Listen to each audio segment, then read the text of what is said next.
Welcome to the Make It a Great Day movement, where we're making suicide a thing of the past.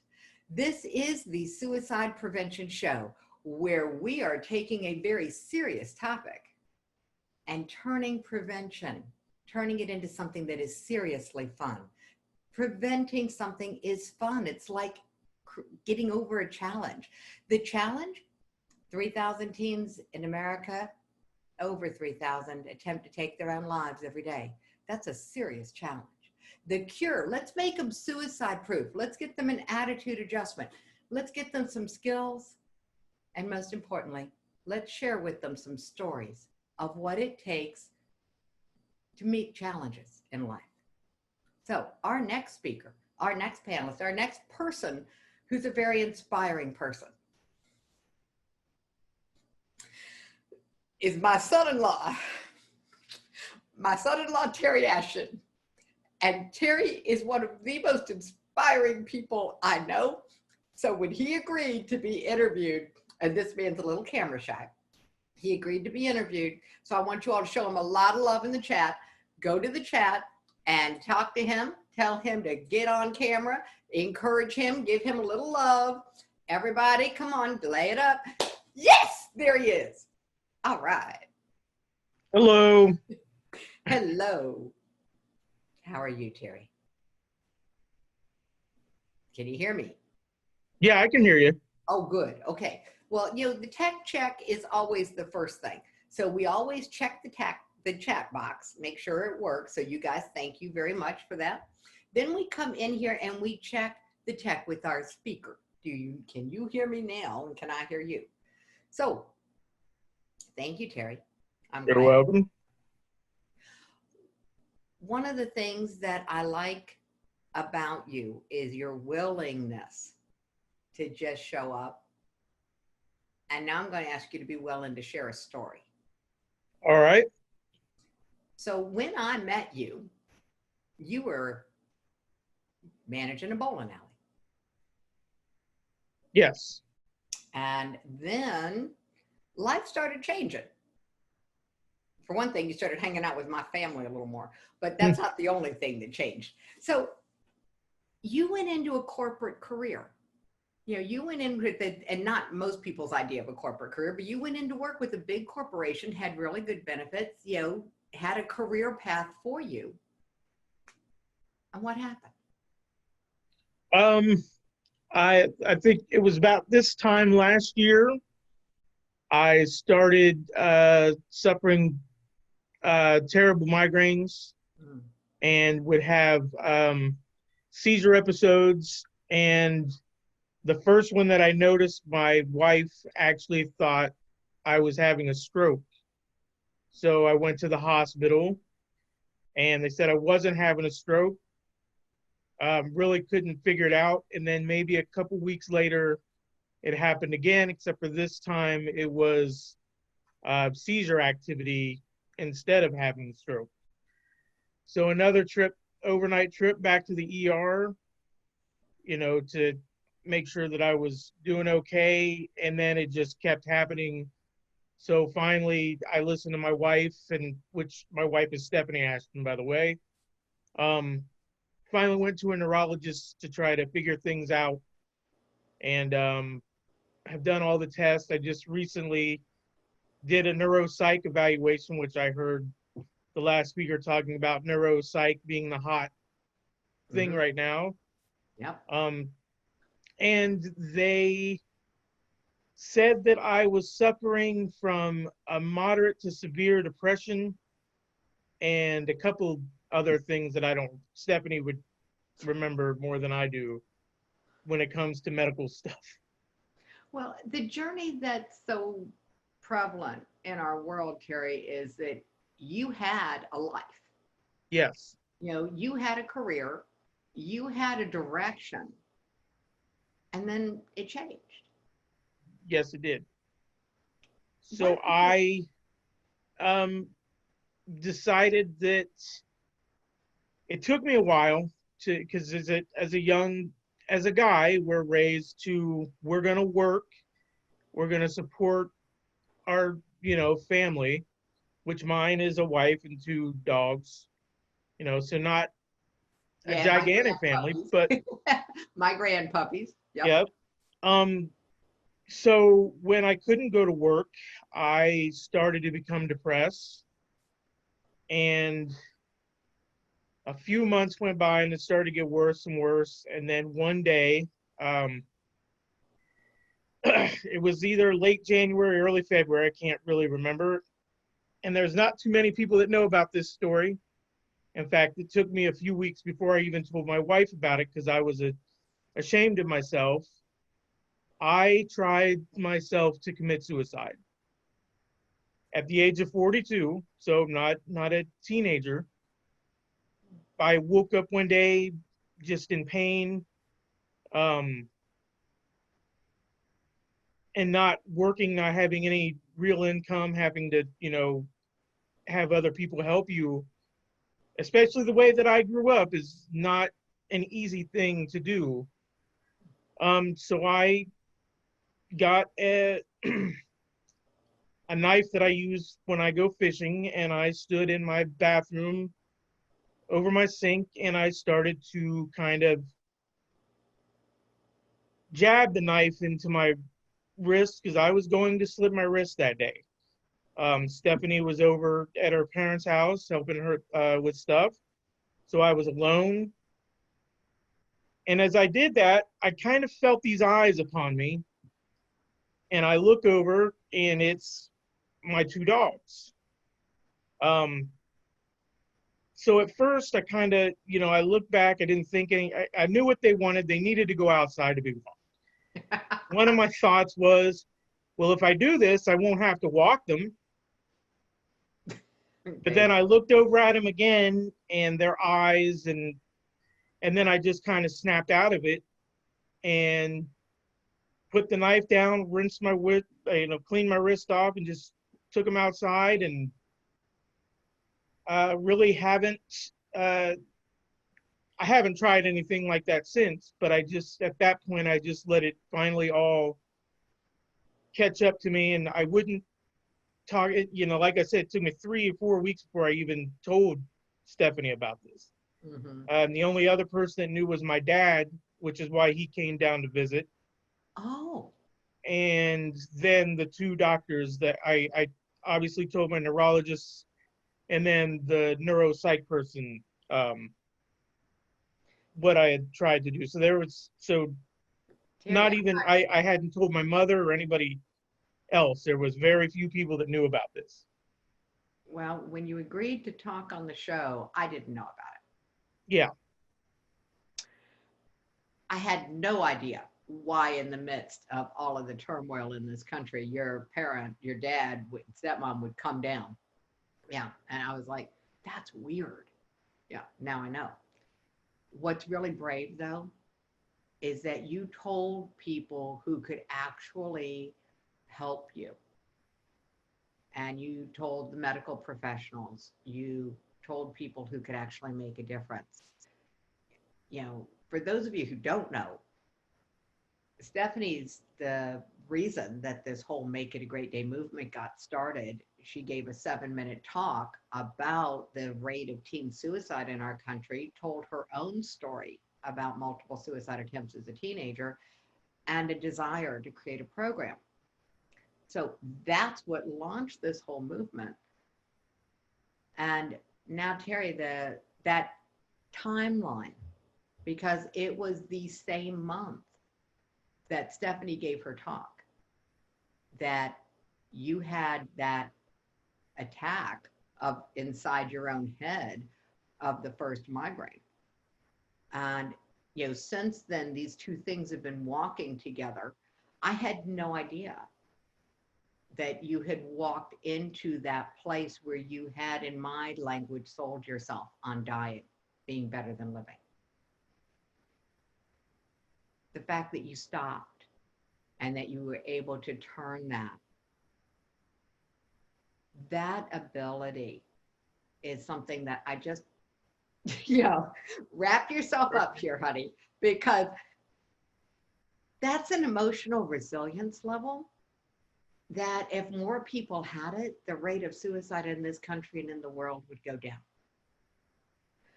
So where in your world, if you go back and you think back, where in your world did you have to deal with other emotional adversity? Where did this internal strength come from?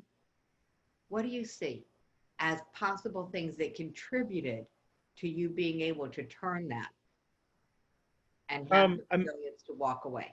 I missed a little bit of that. It sounded like the sound cut out. Okay, so we'll try it again. Think to your world, your past. You were emotionally resilient in that moment. In Right. that moment, you put the knife down. You haven't picked it back up. You haven't sold yourself on that idea that dying is better than living again. You're having different conversations in your mind. But that level of emotional resilience that allowed you to put the knife down and walk away. Any thoughts that come to your mind? Because I know we haven't talked about this, just in case you all can't tell. I don't script my interviews.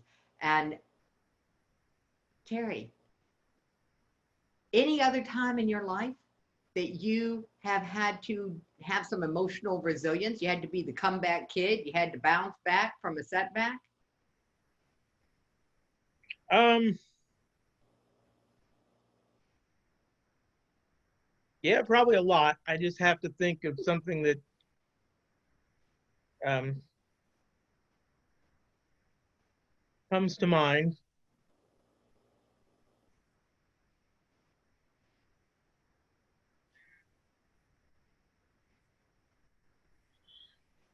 Yeah, probably I can't. It was when I was so we're about 12 years ago. I hurt my knee, my right knee, and it was pretty damaged. I missed a lot of. In fact, it directly resulted in how I ended up down here. Actually, I moved back down to Florida. I hurt my knee. Um, I went I went back to work um, with strict doctor's orders on how long I was supposed to be on it no longer than 4 hours. Well, my job decided that day to keep me there for 12 hours. Ouch. So by the time I got home, my knee had swollen back up and was just not in good shape. So the next day I called him and said, "Hey, I'm not going to be able to come back in, or I'm not going to because I we didn't follow doctor's orders." And now, well, that my job then they called me and fired me because they're like, "Well, we don't know how we're going to deal with your knee issue." Mm-hmm. So at that point, I was also kind of directionless as well, and I came down here just as a visit, and I ended up getting my job at the bowling alley, and I just stayed. I was actually getting ready to move back to Ohio, and I met Stephanie, and so to kind of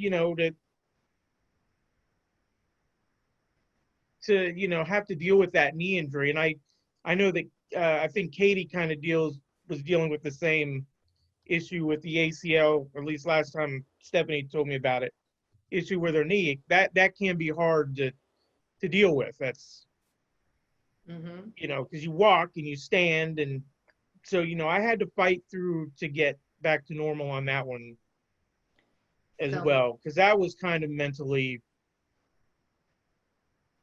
draining to deal with, just barely being able to walk. And I lived up in Ohio where it was icy, so I'm trying to walk on a bad knee in ice.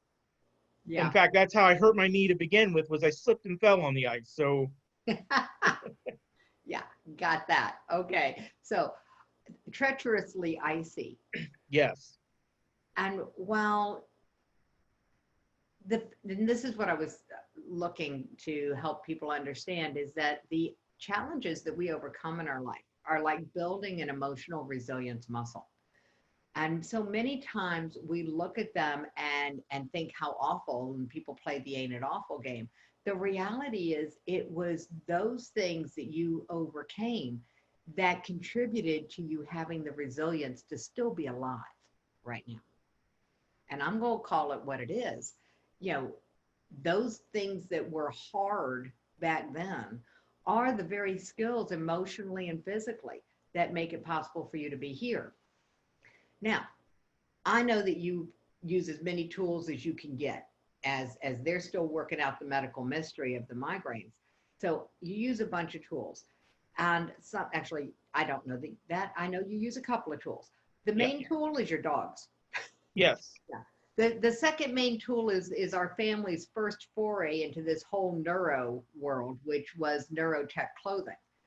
So the you're wearing it. There it is. I wear it almost all the time. All right. So, and Katie, you'll have to post that. It's socksforhealth.com. Neurotech clothing came into our world, and Mark and I embraced it, hoping it would be a help for Stephanie, who also has some, some health issues, some physical health issues and challenges. And so you ended up being the beneficiary of that experiment because what's the effect that it has? What have you noticed that you started using that? It makes my decision making a little bit sharper. And I know this is gonna sound, but the first place I noticed it, because I'm a video gamer. The first place I noticed it was video gaming. Like when I would do online Mm-hmm. gaming against other people, I would start to get a little bit mentally sharper, and my mental reflexes would get a little bit quicker. Mm-hmm. Because before I wouldn't play some of these games because I just sucked at it. And dealing with kids online, they're very, very mean, you know. What, you So mean I there's would, bullying in the gaming world? yeah, yeah. But you kind of learn to deal with it because I've been doing it for, I mean, and I've engaged in it quite often myself when I was a little bit younger. So I wouldn't play those games. And then one day I put the sleeve on, I just started playing. I noticed that I was getting a little bit better and quicker and sharper. And I was like, okay, well, I'm guessing this sleeve is actually working. Yeah. And So, I've noticed that my memory gets a little bit better when as long as I have it on, hmm my cognitive stuff well, is a little bit better, sharper. yeah. I mean, I didn't know if you were wearing it or not, but my guess was that you would have used all the tools that you had at your disposal to be able to come on and do the interview. Yeah. Gary, you're dealing with what I call the ultimate betrayal. You're dealing with your life as you expected it to turn out being taken away from you. And your body is the reason. Your body betrayal is a thing in my world. So you're dealing with what a lot of other people have experience with. They know someone who's dealing with. What do you want them to know? Anybody who's facing the fact that their body all of a sudden is changing their reality and not in a good way. What do you want them to know? Um, that there's obviously a different answer than trying to take your own life. Okay. Um, but you can get through it. I mean, it's terrible. It sucks. But you can definitely especially when you got family that's willing to help you like you guys are. Um, because this is something I never bring up to my family really because they don't listen or whatever. But I can hear Stephanie laughing back there. We're going to call that what it is. All right. Because this is Yeah, an elephant. Not everyone in your world is going to understand. Not everyone in your world is going to have the bandwidth to be supportive. This is not just you, Terry. This is the reality. When I was dealing with my own depression, trust me, my family, my blood family is not the first place I went. It actually wasn't even the last place I went. I probably still have family members that are going to watch this and go, you had depression? Yeah, you saw, yeah, because it wasn't where I went for support.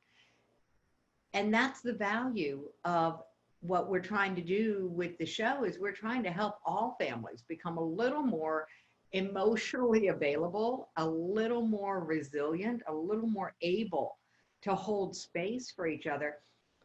And it's just a process. right. Um, I did not know that I could be super supportive of my sons-in-law.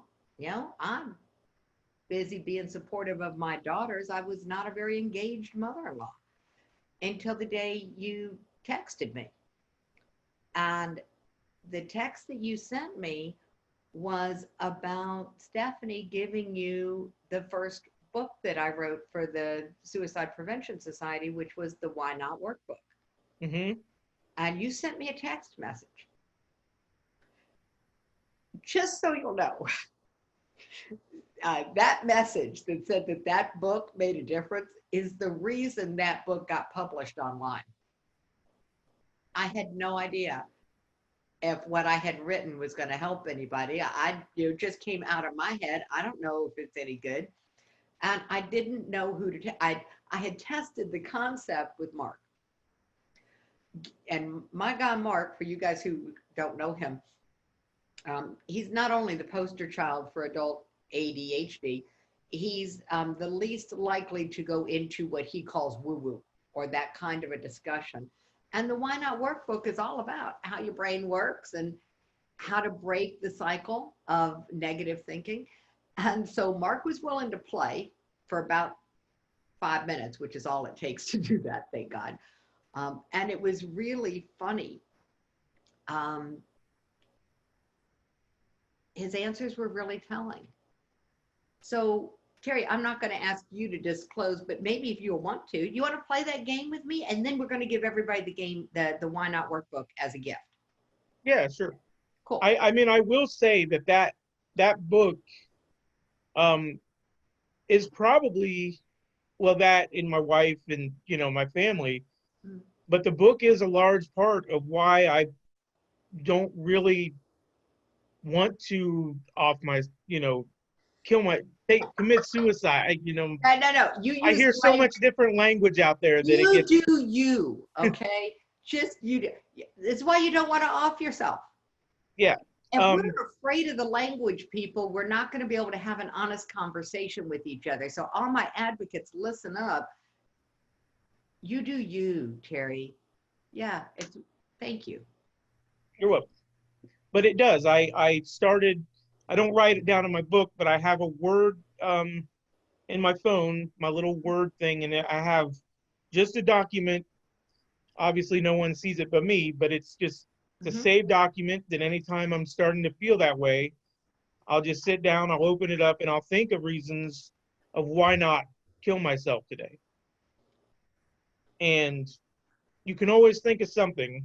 It's as simple as, if I killed myself, I wouldn't be able to sit here and look at our beautiful scenery that we have in our backyard. That would be gone. I wouldn't see that anymore. So it makes it very simple to say, hey, I don't want to kill myself because I won't be able to do this anymore. So this is why not? Why not? Yeah, and for those of you, we're going to walk through this. I'm going to give a little background. The Why Not Workbook is based on the concept of the natural negative bias of the brain. And most of the tools that I could find when I was dealing with depression were based on accenting the positive and ignoring the negative. But there's a problem. The negative is what's natural. So I realized that if I really wanted to have an impact in this arena of suicide, which is about as negative as you can get, taking your own life is about, the ultimate self-sabotage. And self-sabotage is my thing.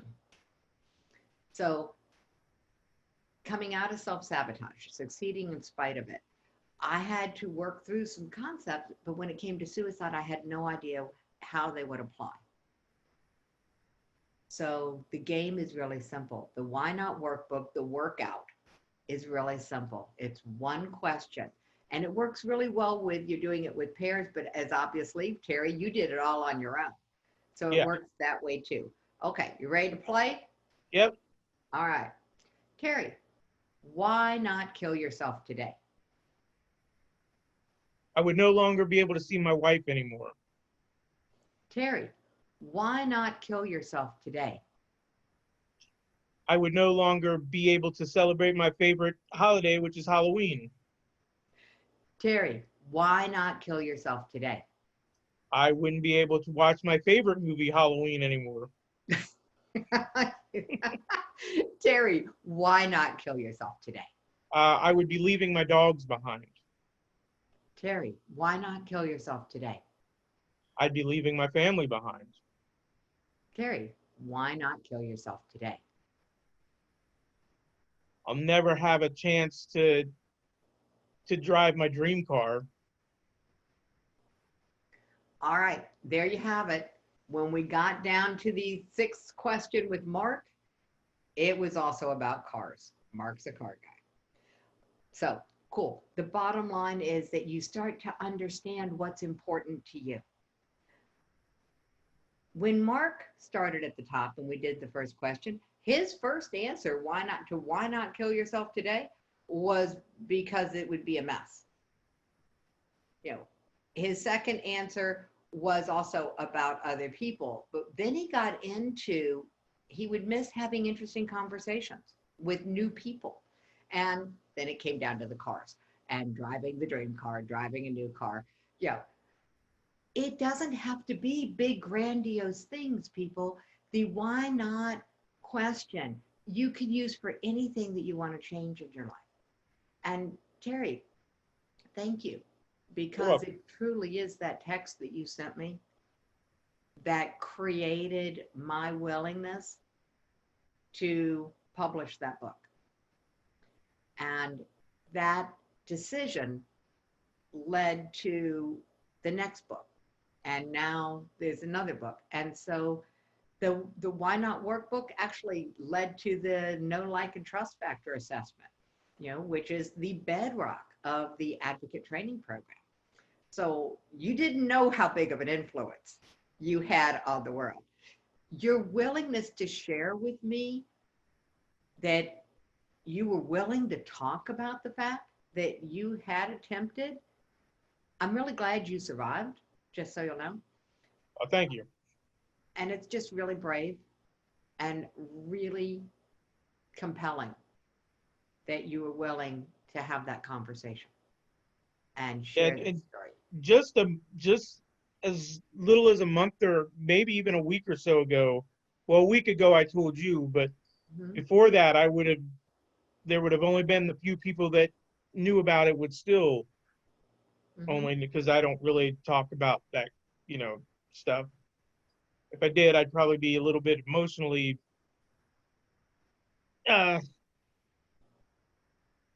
wouldn't have to go to neuropsych people. I would we don't know, but we'll find out. Yeah. And it was skill. I obviously wasn't taught these skills when I was younger. I didn't start to learn this stuff until I started to talk to you, and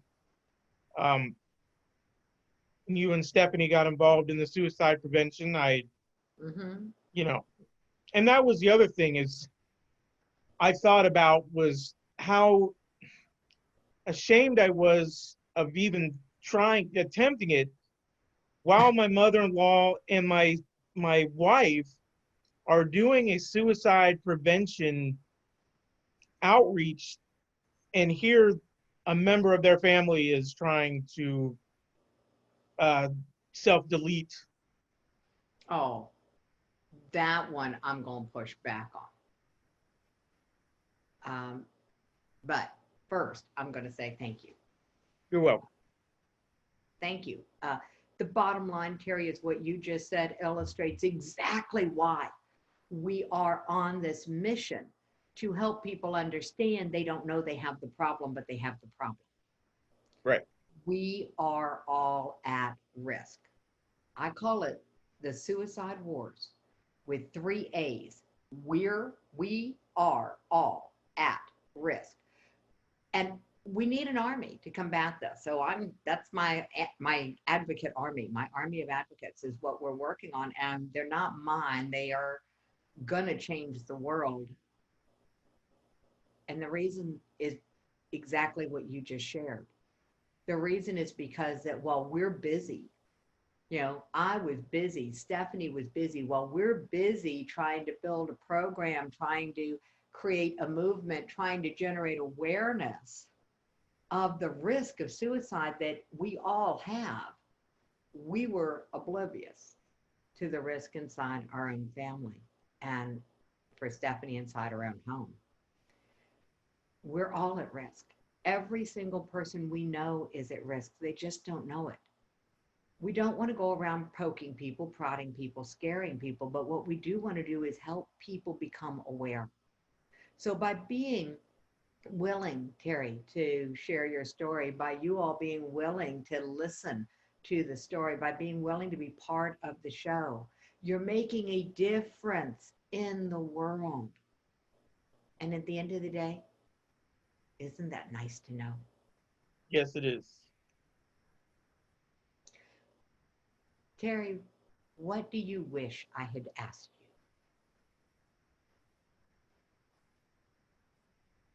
Um,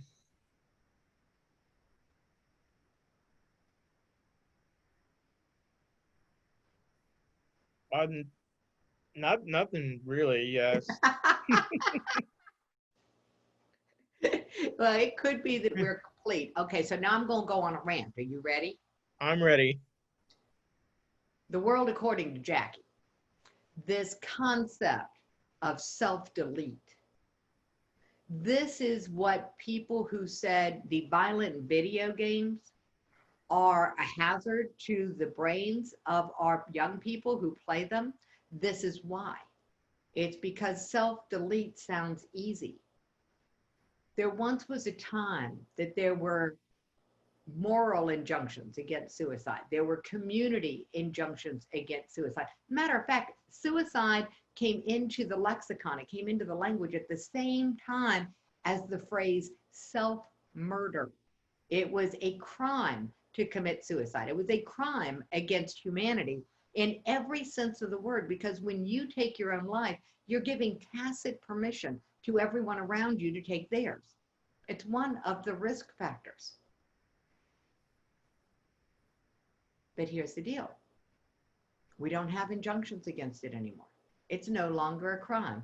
There are organizations of people who are survivors and supporters who are trying to change the language and say, well, people don't commit suicide. It's not a crime. They take their own life. And the only reason that they're willing to have a conversation with me and be part of this movement is because I was willing to delete that sentence, that phrase of committing suicide from my vocabulary, because I want to pull people in, and we don't consider it a crime anymore. It is not a crime in most states. As a matter of fact, in some states and in Canada, it is not a crime to help take their own life. So we've taken away the cultural injunction. And with the language of self-delete, we've made it sound easy. We've made it sound painless. We've made it sound like it's no big deal. I mean, we delete files off our computers all the time. We have made ourselves disposable with that language. And I'm out to change it, Terry. Okay. I never looked at it like that. That's Think about it. What do you delete? Things you don't want anymore? right. If someone's willing to put themselves into the category of spam, that's what we delete out of our email boxes. We delete trash. That's where things go when you delete them on your computer. They go into a trash can in your computer. They go into a trash pile. This concept that we could be considering ourselves trashable is just language that is like, we don't realize the impact of our words, which is one of the reasons why on the show we had Caesar, who was talking about all words matter. This is why. This is why. And this is not a conversation I even expected to get into. Terry, I appreciate your being willing to let me rant on your time. We don't know the power of what we say. The power of what we say. We are creative with our conversations. We create war and we create love, all with our conversations. So we are building this journey on the show to help bring in these concepts so that we all start to see ourselves as more powerful to create the lives we want. And we recognize that we haven't done anything wrong. We just didn't know that we were speaking into creation something that maybe we don't want. And that's what referring to suicide as self-deleting is. It's Okay. not something we want people to do. At least we assume. I assume that if somebody's on the suicide prevention show, they're not a proponent, you know, of that particular act. So any questions that anyone has that they want us to answer, we've got about 10 minutes for Q&A. And Terry, you got a question for me, you feel free to ask, because I know the power of a question to shut down my brain. And I know it sometimes it shuts down other people's brains. So I'm going to give you permission to ask me questions, and everybody else can ask any questions that they want. Our purpose here is to help you prepare yourself to help other people prevent suicide. That's the purpose of the show. Your being on the show means that you're probably not at risk. You're already aware. You're part of preventing it for yourself already because you're here getting the education. It's the other people. You're here. We want you to reach out to the other people, the ones who are normal, the ones who are happy, the ones who are sometimes grumpy, sometimes bored. And then they take their own lives and they try to kill themselves, and everybody's going, what? They were fine. No, they're not fine the way people think. Fine. It stands for frenzied, insecure, neurotic, and emotional. That's what fine means. When your friends tell you they're fine, hug them. Don't wait. And don't worry about COVID. COVID is the least of your problems in that moment, because that's a signal that they really need a connection. So a virtual hug will do. Okay. I'm not a proponent of spreading the pandemic, but what I am a proponent of is connect in any way that you can. Terry, I appreciate you being willing to connect with me and being willing to share your story and connect with others. Are you welcome? Yeah. All right. Thank you very much for playing on the Suicide Prevention Show. Thank you for being willing. Thank all of you all for being willing, and hang around. We're not done yet. We'll be right back.